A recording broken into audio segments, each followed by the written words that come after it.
నమస్తే. ఎన్నో విషయాలు లైఫ్‌కి సంబంధించి, అటు ఆస్ట్రాలజీకి సంబంధించి ఎన్నో విషయాలు మాట్లాడుతూ ఉంటారు డాక్టర్ ఆర్‌బి సుధ గారు.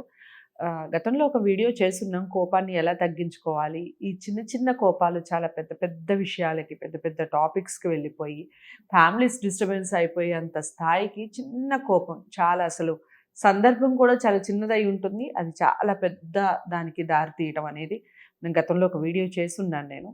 అయితే ఇలాంటి కోపాల వలన క్షణికావేశం కూడా చాలా మందిలో చూస్తూ ఉంటాం.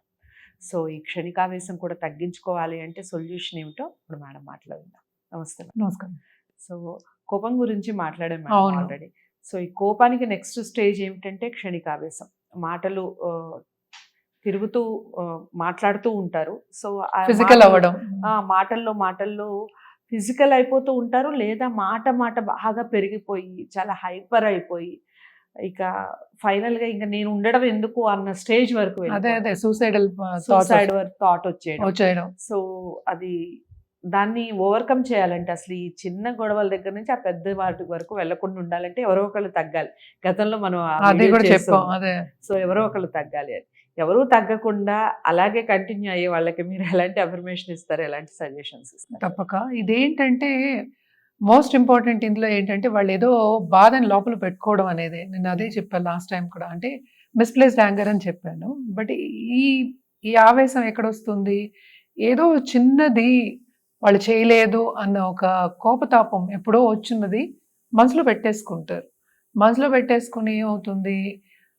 ఒక ఆపర్చునిటీ వస్తే సపోజ్ ఇవన్నీ అందరం ఫేస్ చేసిందే కదా. ఒకనప్పుడు అందరం ఫేస్ చేస్తాం. ఎందుకు స్కూల్లో టీచర్స్ చేస్తారు అలాగా? నేను చూసాను. స్టూడెంట్ ఏమో ఇప్పుడు వాడేమనడు, వీళ్ళేదో పెట్టేసుకుంటారు వాడు అన్నాడు అని. అంటే ఏంటి? మాటకి అర్థం వేరేలా తీసుకుని కావాలని పెట్టుకుంటూ ఉంటారు. అంటే ఏంటంటే ఏదో ఒకటి చేయాలి రేపు అనేది. అంటే వాళ్ళలోనే ఒక కొరత అనేది ఉంది. అంటే ఏంటి? వాళ్ళే వాళ్ళని రెస్పెక్ట్ చేసుకోవట్లేదు అనేది first point. Right. Self respect తగ్గింది. అంటే ఎందుకు తగ్గింది అనేది ఒక పాయింట్. అంటే ఏంటి? ఈ ఆవేశాలు, క్షణికావేశాలు కానీ, కోపతాపాలు కానీ జనరేషన్గా చూస్తున్నారు చాలామంది. ఇది జనరల్ ఎగ్జాంపుల్ ఇది. నేనైతే చూడలేదు, అంత మా ఫ్యామిలీలో అంత ఎక్కువ లేదు. కానీ జనరేషన్గా వస్తున్నది. మా నాన్న ఇలా చేశాడు కనుక నేను అలా చేస్తాను. నా దగ్గరికి కన్సల్టేషన్కి వస్తారు కదా, నేను చూస్తూ ఉంటాను. వాళ్ళ నాన్న అలాగే చేశారు కనుక నేను అలాగే చేస్తాను. వాళ్ళ నాన్న అలా చేశారు కనుక నేను అలాగే చేస్తాను. ఇంటెన్సిటీ కొంచెం తగ్గుతుంది కానీ అదేమో కంటిన్యూ అవుతుంది ఆ థాట్ ప్రాసెస్. ఇది ఇలాగే ఉండాలి. ఇందాక నువ్వు కోమ్ది చెప్పావు కదా, ఇది ఇలాగే ఉండాలి, ఇదే నా పద్ధతి, ఇదే నాది, దీనికన్నా నేను పక్కకి వెళ్ళకూడదు, ఇంకోటి మాట వింటాం ఉండదన్నమాట. ఈ పద్ధతి చేయకపోతే డిప్రెషన్ వచ్చేస్తుంది. అంటే ఏంటి? సెల్ఫ్ రెస్పెక్ట్ నీకు ఎందులో ఉంది? పక్క వాళ్ళు చేసే దాంట్లో ఉంది అని లెక్క. అంతే కదా. ఇప్పుడు చూస్తే ఈ సిచ్యువేషన్ చూస్తే ఎట్లా ఉంది? నీకు సెల్ఫ్ రెస్పెక్ట్, సెల్ఫ్ ఎస్టీము, పక్క వాళ్ళు నీ మాట విన్నప్పుడు నీకు సెల్ఫ్ ఎస్టీమ్ ఉంది, లేకపోతే లేదు. ఎంతే కదా. లేకపోతే ఆవేశం ఎందుకు వస్తుంది? ఎందుకు అంత బాధపడతావు? సో నిన్ను నువ్వు నమ్ముకోలేదు, నీలో ఏదో కొరత ఉంది అనేది ఫస్ట్ పాయింట్. రెండో పాయింట్ ఏంటంటే వాళ్ళు నన్ను ఏదో అన్నారు అనేది మనసులో పెట్టుకుని దాని మీద రివెంజ్ తీసుకోవడం. అంటే రివెంజ్ అనేది ఏంటి? నెగటివ్ ట్రైట్ అగైన్ అక్కడ. అంటే ఏంటి? జెలసీస్ ఉండొచ్చు, రివెంజ్ మెంటాలిటీ ఉండొచ్చు. వాళ్ళు ఎందుకు పైకి వస్తున్నారు, నేను వాళ్ళని కిందకి లాగుతానని లాగే మెంటాలిటీ ఉండొచ్చు. ఇవన్నీ ఏంటి? మనలో మనకే ఉంటాయి. అది మనం సరిదిద్దుకోవాలి ఫస్ట్. అంటే పక్క వాళ్ళు, nothing is about the other person, it is always about you. They are all reflection of you. Law of attraction మనం చూసామంటే మన రిఫ్లెక్షనే ఎదుటి వాళ్ళు. ఓకే. సో అలాంటప్పుడు మనకి తెలిసినప్పుడు, అవన్నీ తెలిసినప్పుడు ఆవేశం తెచ్చుకుంటే ఎవరికి నష్టం? ఓకే. అంటే సింపుల్ ఎగ్జాంపుల్ చెప్పాలి అంటే, నువ్వు పాయిజన్ తీసుకుని పక్క వాళ్ళు చచ్చిపోవాలనుకోవడం అనేది కోపతాపాలు. ఇది ఒక స్టేట్మెంటే ఉంది ఇంగ్లీష్లో. అంటే ఏంటి? నువ్వు పాయిజన్ తీసుకున్నారు, ఎందుకు పక్క వాళ్ళు చచ్చిపోతారు? అది ఎవరిని ఎఫెక్ట్ అవుతుంది? క్షణికావేశం కూడా అంతే.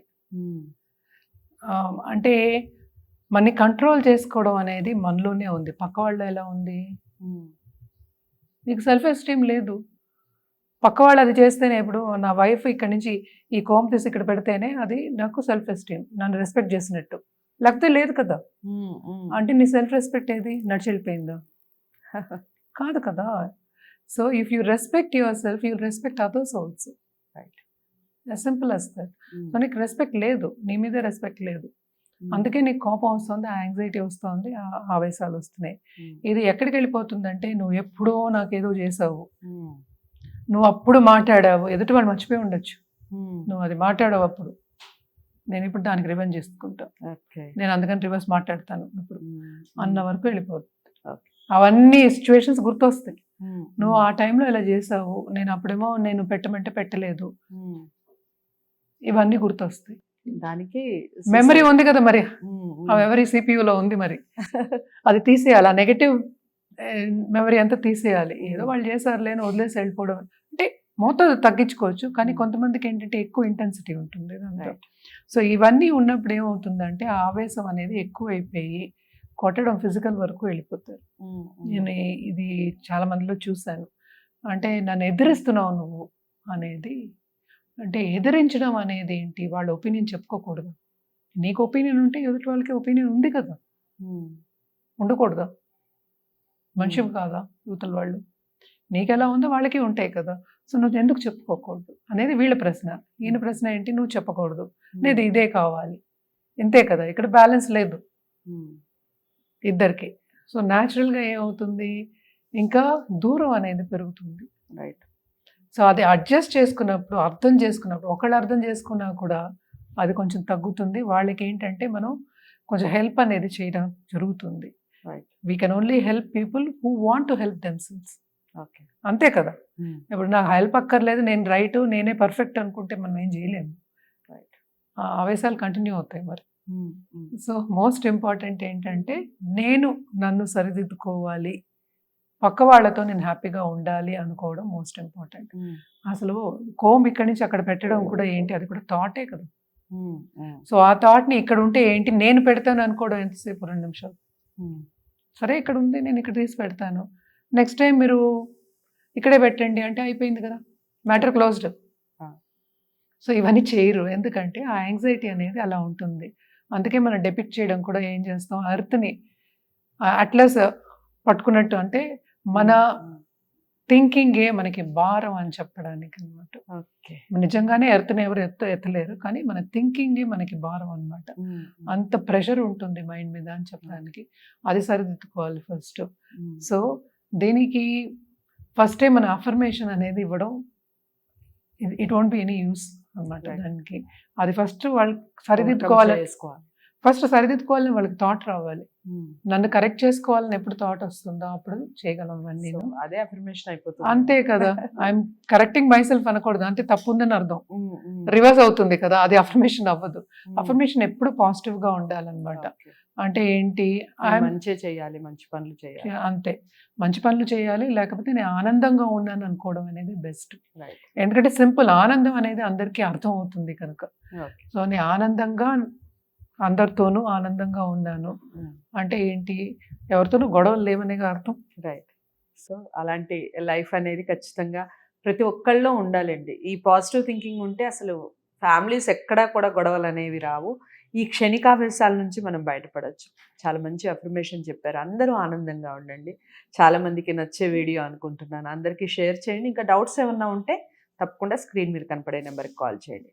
వీడియోని లైక్ చేసి షేర్ చేయండి. ఛానల్ని సబ్స్క్రైబ్ చేసుకోండి. ఇలాంటి మంచి మంచి వీడియోస్ తప్పకుండా మరో మంచి టాపిక్తో మళ్ళీ కలిసే ప్రయత్నం చేస్తాను. నమస్తే.